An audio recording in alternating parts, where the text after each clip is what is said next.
Hello, welcome back. എല്ലാവർക്കും ഇഷ്ടപ്പെടുന്ന ഒരു കുട്ടി റെസിപ്പി ആയിട്ടാണ് നമ്മളിന്ന് വന്നേക്കുന്നത്.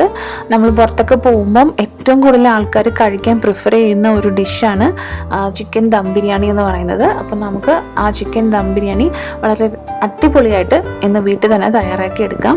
അപ്പോൾ ഇതുപോലെ എല്ലാവരും ഒന്ന് ട്രൈ ചെയ്ത് നോക്കിയിട്ട് ഫീഡ്ബാക്കൊക്കെ അറിയിക്കുക. അപ്പോൾ നമുക്ക് റെസിപ്പിയിലേക്ക് പോകാം. സോ ഫസ്റ്റ് സ്റ്റെപ്പ് നമുക്ക് സവാള ഒന്ന് ഫ്രൈ ചെയ്തെടുക്കുക എന്നുള്ളതാണ്. ഫ്രൈ ചെയ്യുന്നത് മുന്നേ ആയിട്ട് സവാള വളരെ തിന്നായിട്ട് നമുക്ക് സ്ലൈസ് ചെയ്തെടുക്കാൻ ശ്രദ്ധിക്കുക. ഞാനിവിടെ ഒരു ചെറിയ സ്ലൈസർ ഉപയോഗിച്ചാണ് സ്ലൈസ് ചെയ്തേക്കുന്നത്. അപ്പോൾ ഇതുപോലെ തിൻ സ്ലൈസസ് ആയിട്ട് എടുക്കുക. എന്നിട്ട് ഇതുപോലെ ഒന്ന് പരസ്പരം വിട്ട് വരാനായിട്ട് കൈ കൊണ്ടൊന്ന് ഇളക്കി കൊടുക്കുന്നത് നന്നായിരിക്കും. എന്നിട്ട് നമുക്കിത് ഒന്ന് നന്നായിട്ട് ഫ്രൈ ചെയ്തെടുക്കാം. അപ്പോൾ ഞാൻ ഈ സവാള ഇത്രയും എടുത്തേക്കുന്നത് ഗാർണിഷ് ചെയ്യാനും മസാലയിലേക്ക് ആഡ് ചെയ്യാനും കൂടെ കണക്കാക്കിയാണ് എടുത്തേക്കുന്നത്. അപ്പോൾ നിങ്ങളുടെ ചിക്കൻ്റെ ക്വാണ്ടിറ്റി അനുസരിച്ച് നിങ്ങൾക്ക് എടുക്കാം. ഞാനിവിടെ ഒരു 5-6 പീസസ് ചിക്കൻ മാത്രമേ എടുക്കുന്നുള്ളൂ. പിന്നെ ഒരു 1.5 ഗ്ലാസ് അരിയുമാണ് എടുത്തേക്കുന്നത്. അപ്പോൾ സാധാരണ സവാള ഡീപ്പ് ഫ്രൈ ചെയ്യുന്നത് കാണാറുണ്ട്. അപ്പോൾ ഞാനൊന്നും അങ്ങനെ ഡീപ്പ് ഫ്രൈ ചെയ്യുന്നില്ല. ഞാനൊരു 4-5 ടേബിൾ സ്പൂൺ ഓയിലിലേക്ക് സവാള ചേർത്ത് കുറച്ച് ടൈം എടുത്ത് അതിനൊന്ന് മൂപ്പിച്ചെടുക്കാനാണ് പോകുന്നത്. നന്നായി ഇടയ്ക്കിടയ്ക്ക് സവാള ഒന്ന് മിക്സ് ചെയ്ത് കൊടുക്കുക. എങ്കിലേ എല്ലാ പീസസും ഒരുപോലെ ഒരേ സമയത്ത് ഫ്രൈ ആയി കിട്ടുകയുള്ളൂ. കാരണം നമ്മളിവിടെ വളരെ കുറച്ച് എണ്ണയാണ് ഉപയോഗിച്ചിരിക്കുന്നത്.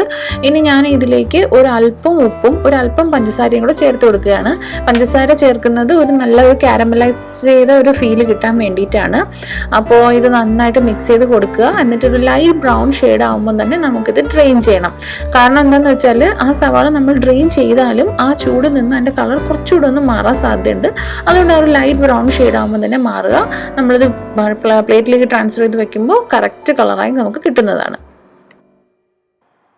ചാനൽ സബ്സ്ക്രൈബ് ചെയ്യാതെ കാണുന്ന ഒരുപാട് കൂട്ടുകാരുണ്ടാവും. അപ്പോൾ എല്ലാവരും ഒന്ന് സബ്സ്ക്രൈബ് ചെയ്ത് കൊടുക്കുക. സബ്സ്ക്രൈബ് ചെയ്യുന്നതിനൊപ്പം ബെല്ലൈക്കണൊക്കെ ഒന്ന് പ്രസ് ചെയ്ത് ഓൾ എന്ന ഓപ്ഷനൊക്കെ ഒന്ന് സെലക്ട് ചെയ്ത് കൊടുക്കാൻ മറക്കരുത്.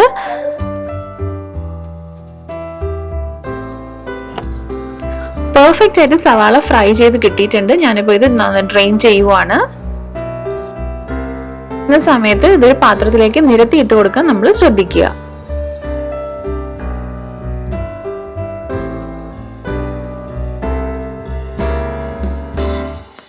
നേരത്തെ ഞാൻ ക്വാണ്ടിറ്റി പറഞ്ഞതുപോലെ ഒരു 5-6 പീസ് ചിക്കനാണ് ഞാനിവിടെ എടുത്തേക്കുന്നത്. 1.5 ഗ്ലാസ് അരിയാണ് ഉപയോഗിച്ചിരിക്കുന്നത്. അതിനായിട്ടുള്ള ക്വാണ്ടിറ്റിയാണ് ബാക്കി എല്ലാത്തിൻ്റെ ഇൻഗ്രീഡിയൻസിൻ്റെയും പറയുന്നത്. അപ്പോൾ അതിൽ ഞാൻ നേരത്തെ ഫ്രൈ ചെയ്ത് വെച്ചേക്കുന്ന സവാള കൂടെ ചേർത്ത് കൊടുത്തിട്ടുണ്ട്. അപ്പോൾ ചിക്കൻ ഓൾറെഡി നന്നായിട്ട് കഴുകി എടുത്തതാണ് കേട്ടോ, അതിലേക്കാണ് ആഡ് ചെയ്ത് കൊടുത്തത്. പിന്നെ 2 മീഡിയം സവാള ചോപ്പ് ചെയ്ത് ചേർത്തിട്ടുണ്ട്. 2 ടേബിൾ സ്പൂണ് തൈര് ചേർത്ത് കൊടുത്തിട്ടുണ്ട്. 1 ടേബിൾ സ്പൂൺ ഇഞ്ചി വെളുത്തുള്ളി പേസ്റ്റ് ചേർത്ത് കൊടുത്തിട്ടുണ്ട്. കുറച്ച് മല്ലിയില, കുറച്ച് പുതിനയില, അര നാരങ്ങയുടെ നീര്, 1 ടേബിൾ സ്പൂൺ മല്ലിപ്പൊടി, കുറച്ച് മഞ്ഞൾപ്പൊടി, 1 ടേബിൾ സ്പൂൺ മുളക് പൊടി, ആവശ്യത്തിന് ഉപ്പ്, 1 ടേബിൾ സ്പൂൺ ഗരം മസാല, പിന്നെ കസൂരി മേത്തി ചേർക്കണത് ഓപ്ഷണലാണ്. പക്ഷെ ചേർത്താൽ നമുക്ക് റെസ്റ്റോറൻറ്റ്സിൽ നിന്നൊക്കെ കിട്ടുന്ന ഒരു ഫ്ലേവർ കിട്ടും. അതുകൊണ്ട് ഞാനിവിടെ അതുകൂടെ ചേർത്ത് കൊടുക്കുന്നുണ്ട്. ഇതൊക്കെ കൂടെ ചേർത്ത് നന്നായിട്ട് വെള്ളം ഒട്ടും തന്നെ ചേർക്കാതെ മിക്സ് ചെയ്തെടുക്കുക. അപ്പോൾ മിക്സ് ചെയ്യാൻ തുടങ്ങിയപ്പോഴാണ് ഞാൻ ഓർത്തത് നമ്മൾ കുരുമുളക് പൊടി ചേർത്ത് കൊടുത്തിട്ടില്ല. അപ്പോൾ ഞാൻ കുറച്ച് ഫ്രഷ് കുരുമുളകാണ് ഇവിടെ ചേർത്തിരിക്കുന്നത്. ഒരു 10-15 കുരുമുളക് എടുത്ത് ചതച്ച് ഇവിടെ ചേർത്ത് കൊടുത്തിട്ടുണ്ട്. അതുകൂടെ ചേർത്ത് നന്നായിട്ട് മിക്സ് ചെയ്യുക. അഥവാ മിക്സ് ചെയ്യുമ്പോൾ നമുക്കിത് ഡ്രൈ ആയിട്ട് ഫീൽ ചെയ്യുകയാണെന്നുണ്ടെങ്കിൽ ഒരല്പം എണ്ണ ചേർത്ത് നമുക്കിത് മിക്സ് ചെയ്യാവുന്നതാണ്. പക്ഷേ വെള്ളം ചേർക്കരുത്. നന്നായിട്ട് മിക്സ് ചെയ്യുക. എന്നിട്ട് നമുക്കിത് കുറച്ച് സമയം ഒന്ന് റെസ്റ്റ് ചെയ്യാൻ വയ്ക്കാം.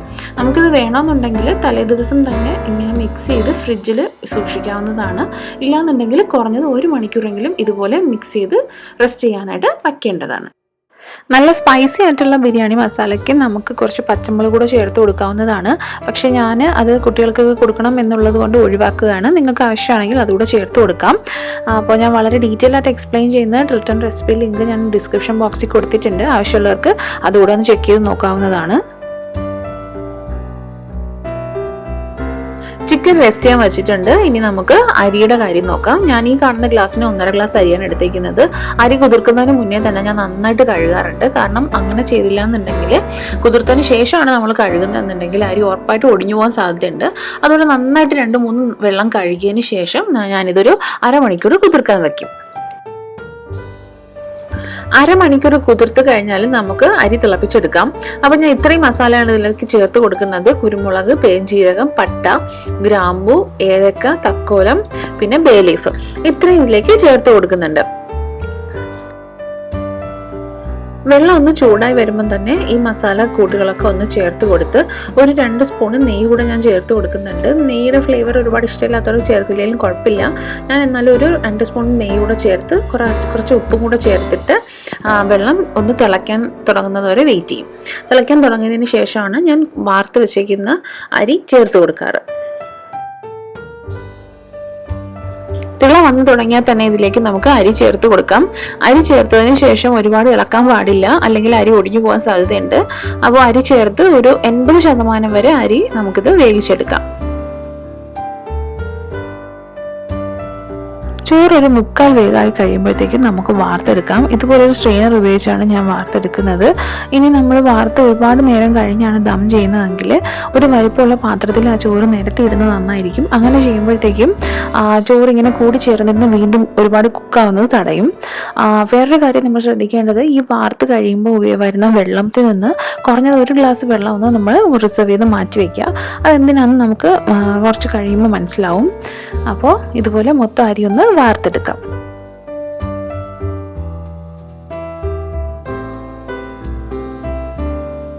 സവാള ഫ്രൈ ചെയ്യാൻ ഉപയോഗിച്ച എണ്ണയുടെ ബാക്കി ഉണ്ടായിരുന്നതുകൊണ്ട് ഞാൻ അതിൽ തന്നെയാണ് ചിക്കൻ കുക്ക് ചെയ്യാൻ പോകുന്നത്. അപ്പോൾ നമ്മൾ ചിക്കൻ കുക്ക് ചെയ്യുന്ന സമയത്ത് ഒരല്പം പോലും വെള്ളം ചേർക്കാൻ പാടില്ല. അതുകൊണ്ട് തന്നെ മീഡിയം ഫ്ലെയിമിൽ ഇട്ടതിന് ശേഷം ചിക്കൻ അതിലേക്ക് ആഡ് ചെയ്ത് അടച്ചു വെച്ച് നമുക്ക് കുക്ക് ചെയ്തെടുക്കാം. അപ്പോൾ ഒരു 20-25 മിനിറ്റ്സോളം എടുത്തിട്ടുണ്ട് എനിക്ക് ഈ ചിക്കൻ വെന്ത് കിട്ടാനായിട്ട്. അപ്പോൾ ഓരോ ചിക്കൻ്റെ വേഗം അനുസരിച്ച് ചിലപ്പോൾ ടൈം മാറാൻ സാധ്യതയുണ്ട്. അപ്പോൾ എനിക്ക് എണ്ണ കുറവാണെന്ന് തോന്നിയത് കൊണ്ട് ഞാൻ ഒരല്പം എണ്ണ കൂടെ മീതെ ഒഴിച്ചു കൊടുത്തിട്ടുണ്ടായിരുന്നു. എന്നിട്ട് ഞാനത് മീഡിയം ഫ്ലെയിമിലാക്കി അടച്ചു വെച്ച് കുക്ക് ചെയ്തു. ഇടയ്ക്കിടയ്ക്ക് തുറന്ന് ഒന്ന് ഇളക്കി കൊടുത്തു, കാരണം അടുക്കി പിടിക്കാതിരിക്കാൻ വേണ്ടിയിട്ടാണ് അങ്ങനെ ചെയ്തത്. അങ്ങനെ ഒരു 20-25 മിനിറ്റ്സ് ആയപ്പോഴത്തേക്കും കറക്റ്റായിട്ട് ഇത് പാകത്തിന് വെന്ത് കിട്ടിയിട്ടുണ്ട്.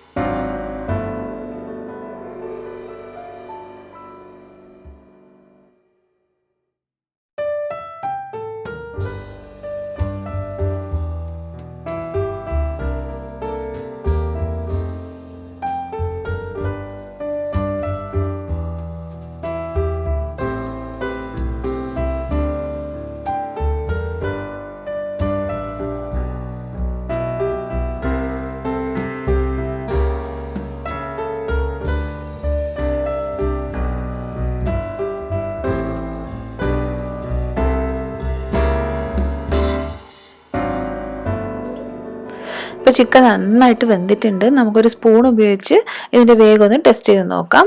അപ്പോൾ ചിക്കൻ നന്നായിട്ട് വെന്തതിനൊപ്പം തന്നെ നമ്മുടെ മസാലയുടെ പച്ചക്കുത്തൊക്കെ നന്നായിട്ട് മാറി കിട്ടിയിട്ടുണ്ട്.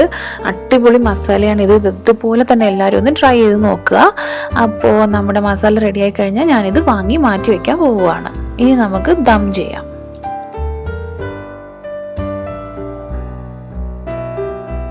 സാധാരണ ഒരു സോസ് പാനിലാണ് ഞാനിന്ന് ദം ചെയ്യാൻ പോകുന്നത്. അപ്പോൾ ഈ വെള്ളമാണ് നമ്മൾ നേരത്തെ റിസർവ് ചെയ്ത് മാറ്റി വെച്ച ആ വെള്ളം. അപ്പോൾ ഈ വെള്ളം ഞാൻ ഇതിൻ്റെ അടിയിൽ, സോസ് പാനിൻ്റെ അടിയിൽ ഒരു ലെയറായിട്ട് ഒഴിക്കുന്നുണ്ട്. ഇങ്ങനെ ഞാൻ ചെയ്യുന്നത് ദം ചെയ്യുന്ന സമയത്ത് അടിക്ക് പിടിക്കാതിരിക്കാൻ വേണ്ടിയാണ്. സാധാരണ ചിലവർ ചിക്കൻ ഈ മസാല ഡയറക്റ്റ്ലി ഒഴിക്കുന്ന കണ്ടിട്ടുണ്ട്. അങ്ങനെ ചെയ്യുമ്പോൾ എനിക്ക് ചിലപ്പോൾ അടിക്ക് പിടിക്കാറുണ്ട്. അപ്പോൾ അങ്ങനെ നിങ്ങൾക്കും അടിക്ക് പിടിക്കാറുണ്ട് എങ്കിൽ ഈ സ്റ്റെപ്പ് ഒന്ന് ഫോളോ ചെയ്ത് നോക്കുക. ഇങ്ങനെ ചെയ്താൽ അടിക്ക് പിടിക്കില്ല, അത് ഉറപ്പാണ്. പിന്നെ വേറെ വെള്ളം ഉപയോഗിച്ചുകൂടെയും ചോദിച്ചാൽ, ഈ വെള്ളം ഉപയോഗിക്കുമ്പോൾ എന്താ സംഭവം എന്ന് വെച്ചാൽ ഇതിനകത്ത് ഓൾറെഡി ആ മസാലയുടെയും ഒക്കെ ഫ്ലേവർ ഉണ്ട്. അതുകൊണ്ട് ആ വെള്ളം ഉപയോഗിക്കുന്നതാണ് ഞാൻ പ്രിഫർ ചെയ്യുന്നത്. അത് കഴിഞ്ഞിട്ട് ഒരു ലെയർ ചോറ് ഇട്ട് കൊടുക്കുക. അത് കഴിഞ്ഞിട്ട് അടുത്ത ലെയറായിട്ട് നമ്മുടെ മസാല പ്രിപ്പയർ ചെയ്ത് വെച്ച മസാല ഇട്ട് കൊടുക്കുക.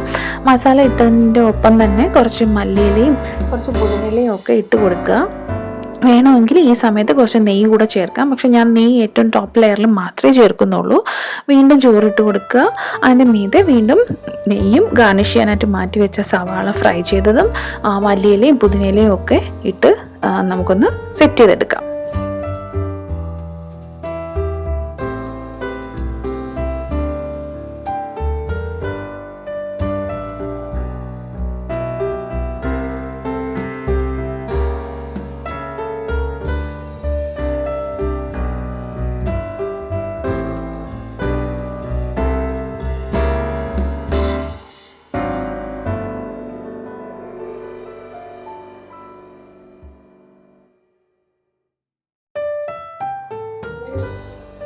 അപ്പോൾ നെയ്യൊക്കെ ഒഴിച്ച് നല്ല സെറ്റാക്കിയിട്ടുണ്ട്.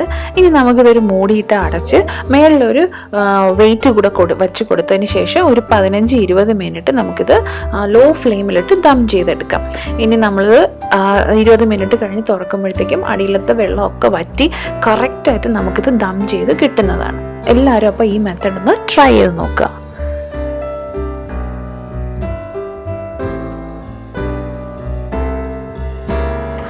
ഫ്രൈ ചെയ്ത അണ്ടിപ്പരിപ്പും മുന്തിരിയൊക്കെ ഇഷ്ടമുള്ളവർക്ക് അതും ചേർത്ത് കൊടുക്കാവുന്നതാണ്. അപ്പോൾ എനിക്ക് അത് താല്പര്യമില്ലാത്തതുകൊണ്ട് ഞാൻ ചേർക്കുന്നില്ല. ഏകദേശം 20 മിനിറ്റ് ഞാൻ ദം ചെയ്തിട്ടുണ്ട്. അപ്പോൾ ഞാൻ നിങ്ങൾക്ക് ഇനി അടിയിലത്തെ ആ വെള്ളം വറ്റിയോ ഇല്ലയെന്ന് കാണിച്ചു തരാം. കുറച്ച് ചോറ് നമുക്കിപ്പോൾ ഇത് കട്ട് ചെയ്യുമ്പോൾ നമ്മൾ ആ ലെയറായിട്ട് ആ മസാലയും കൂടെ ചേർത്ത് വരാനായിട്ട് ഇങ്ങനെ ചരിച്ച് ലെയറായിട്ട് തന്നെ ഇത് ചോറ് എടുക്കുക. അപ്പോൾ ഇതാ കണ്ടില്ലേ, ഒരല്പം പോലും അടിയിൽ വെള്ളം ബാക്കിയില്ല. ഇത് കറക്റ്റായിട്ട് വറ്റിയിട്ടുണ്ട്. മാത്രമല്ല ഇതൊട്ടും തന്നെ അടുക്കി പിടിച്ചിട്ടുമില്ല. അപ്പോൾ ഇതുപോലെ അടിപൊളിയായിട്ട് ചിക്കൻ ബിരിയാണി നമുക്ക് വീട്ടിൽ തന്നെ തയ്യാറാക്കിയെടുക്കാം. എല്ലാവരും ഈ മെത്തേഡ് ഒന്ന് ട്രൈ ചെയ്ത് നോക്കുക. അപ്പോൾ വീഡിയോ എല്ലാവർക്കും ഇഷ്ടപ്പെട്ടു എന്ന് വിചാരിക്കുന്നു. ഇഷ്ടമായാൽ എന്നും പറയും പോലെ തന്നെ സപ്പോർട്ട് ചെയ്യുക, ചാനൽ സബ്സ്ക്രൈബ് ചെയ്യുക, നിങ്ങളുടെ ഫ്രണ്ട്സിനും ഫാമിലിക്കും ഒക്കെ വീഡിയോ ഷെയർ ചെയ്ത് കൊടുക്കുക. സബ്സ്ക്രൈബ് ചെയ്യുന്നതിനൊപ്പം തന്നെ ആ ബെല്ലൈക്കണും കൂടെ പ്രസ് ചെയ്ത് ഓൾ എന്ന ഓപ്ഷൻ കൂടെ ഒന്ന് സെലക്ട് ചെയ്ത് കൊടുക്കുക. അപ്പോൾ നിങ്ങളുടെ ഫീഡ്ബാക്കൊക്കെ കമൻറ്റ് വഴി അറിയിക്കുക. വീണ്ടും നല്ലൊരു റെസിപ്പിയുമായി വരുന്നത് വരെ thanks for watching women's corner.